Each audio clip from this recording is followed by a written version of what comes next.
Saludos amigos, en este video les explicaré algunos de los riesgos que hay al usar etanol como combustible. Comencemos.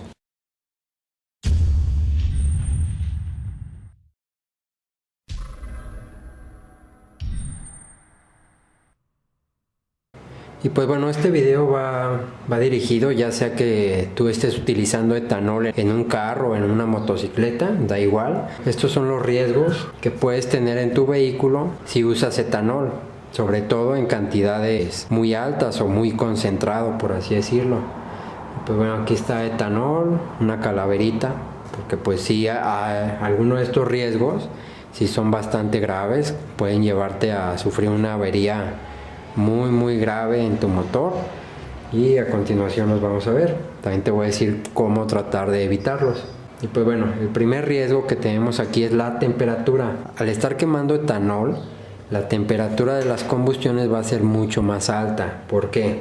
El etanol en su composición química tiene oxígeno. Por así decirlo, el etanol tiene como oxígeno empaquetado. Entonces, si tú estás quemando etanol, este se va a combinar con el oxígeno que jalas en el aire y vas a tener una explosión o una mezcla muy rica en oxígeno. Las mezclas muy ricas en oxígeno lo que hacen es que elevan mucho la temperatura del motor. En un video ya explicaba de cómo se tenía que ver una bujía cuando esta estaba saludable o cuando estaba teniendo combustiones saludables, y cómo no se debía ver. Cuando la combustión está siendo muy alta en oxígeno o muy caliente, la bujía se ve así como cafecita. Acá te voy a dejar una imagen para que veas más o menos cómo se ve, y esto indica que la temperatura dentro de la cámara de combustión es muy elevada. ¿Esto cómo lo podrías contrarrestar? Reconfigurando la inyección de tu vehículo. En caso de que sea inyección, si es de carburador, pues recarburando para poder contrarrestar ese exceso de oxígeno.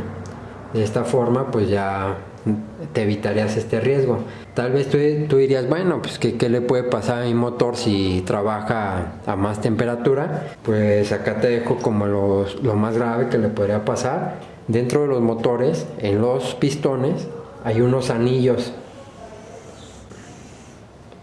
Estos anillos pues son así, tienen una pequeña abertura, la cual está abierta cuando el motor está frío. Esta abertura está abiertita, es una abertura milimétrica. Está abierta y se supone que cuando se calienta el motor, pues los metales se expanden, entonces esta apertura se cierra.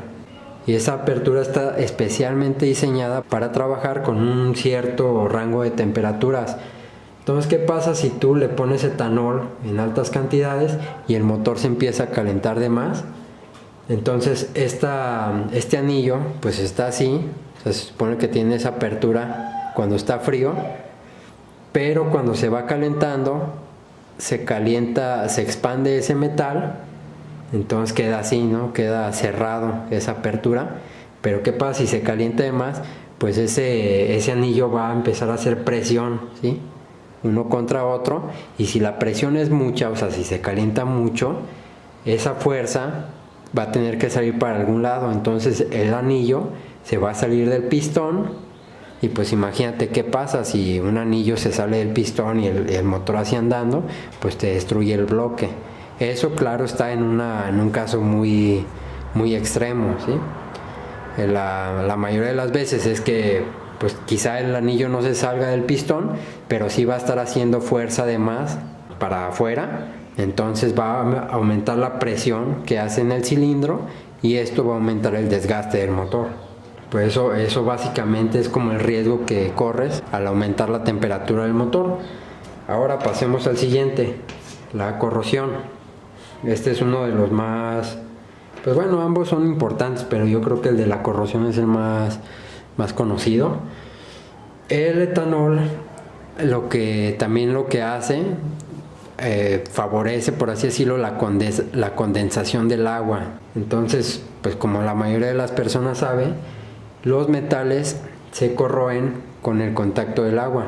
Entonces, si tu carro o moto tiene un tanque de combustible de metal, este se va a oxidar mucho más rápido. También, por ejemplo, las bombas de combustible en los carros que son de inyección o en las motos que son de inyección, si la bomba de combustible no está preparada para trabajar con etanol, puede que esta también sufra de corrosión y se descomponga. Algunos de mis suscriptores pues sabrán que una bomba de combustible no es tan barata, o sea, son bastante caritas.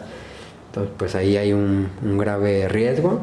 Igual pasa con otros componentes del motor, por ejemplo los inyectores, si no están preparados para usar etanol en concentraciones muy elevadas, también se van a corroer y ya no van a pulsar, o sea, ya no van a trabajar normalmente. Y pues bueno, entre otras cosas que pueden sufrir corrosión son las mangueras de combustible. Si tú usas una concentración muy elevada de etanol, esas mangueras a lo largo del tiempo se van a volver quebradizas. ¿Sí? Entonces van a perder, puede que una manguera se te rompa. Imagínate que vas en una moto, ¿no? Se rompe la manguera de combustible, todo el combustible cae en el motor caliente y pues se te incendia la moto. Y pues bueno, ese es un riesgo bastante importante. También un riesgo que solamente pasa con los carburadores, y de hecho es uno de los más comunes. Por eso los fabricantes de etanol o los que venden etanol como combustible siempre te dicen que no debes de usar más del 20% de etanol en una motocicleta o en un carro de carburador, ¿sí? Lo que pasa con el etanol es que reacciona químicamente con el aluminio y pues bueno, lo oxida, ¿sí? Es como si el aluminio se empezara a deshacer, y pues si el aluminio se empieza a deshacer, pues ya el carburador no va a funcionar bien. Es por eso que siempre si tienes una moto de carburador como la que yo uso, nunca uses más del 20%, y si puedes usar menos, o sea, como 15%, pues está de lujo. Eso, amigos, sería así como los riesgos. ¿Cómo puedes evitar que te pase esto? Estas cosas solamente pasan cuando usas una concentración muy elevada de etanol. Pero lo que puedes hacer es simplemente checar con tu fabricante. Hay veces que te dicen ellos qué tanto porcentaje de etanol puedes utilizar. Y si no te dice y de todos modos como que te ves forzado, por así decirlo, a usar etanol porque pues es más barato y pues todos los beneficios que da el etanol, lo que puedes hacer es usar concentraciones muy bajas de ¿sí? Si tienes un carro de inyección electrónica pero que no está preparado para etanol, pues usa no más del 30% de etanol y lo demás de combustible, y con eso no deberías de tener ningún problema. Y pues bueno, amigos, eso sería todo. Es hasta aquí lo que se me ocurre, los daños que puede tener tu carro con etanol. Voy a hacer un par de videos más hablando de este combustible, ya que pues está pues se puede decir algo de moda, sobre todo acá en México, que no, o sea, el etanol pues tiene bien poquito aquí en México, menos de un año, porque pues antes el gobierno era el único que vendía combustible, pero ahora pues ya entraron compañías como ¿cómo se llama? Flex Full o algo así. O sea, hay una que vende etanol y muchos tienen esa duda de que si se va a fregar el motor y etc. Si tú eres de otro país donde ya el etanol tiene bastantes añitos, coméntanos qué fallas has tenido tú en tus vehículos o qué sabes más sobre este tema. Dale like, suscríbete, nos estamos viendo.